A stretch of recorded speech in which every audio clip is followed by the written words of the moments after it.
সেদিন বিকেলে আমি মায়ের কাছে ফুচকা খেতে চাইলাম। মা আমাকে কাঁচা ফুচকা ধরিয়ে দিল। তেঁতুল নেই, কিন্তু টক জল বানালাম কিভাবে আমি?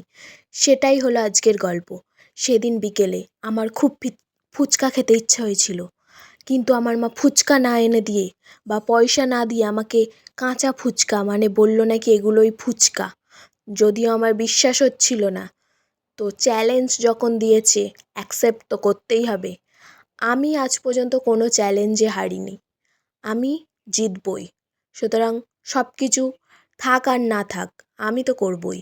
তার জন্য প্রেসার কুকার বসিয়ে দিয়েছি, আলু দিয়ে দিয়েছি। ছোলা মটরগুলো আমার মা কুমড়োই দেবে বলে সেদ্ধ করে রেখেছিল, মানে কুমড়োর তরকারিতে। তো আমি সেখান থেকেই চুরি করে নিয়েছি। তারপরে লঙ্কা দিয়ে দিয়েছি একটা, দিয়ে ওদিকে ওটা সিটি হতে থাক। আমি ভাবছি তেঁতুল জল নেই, কীভাবে টক জল বানানো যায়। তো ভেবে টেবে একটা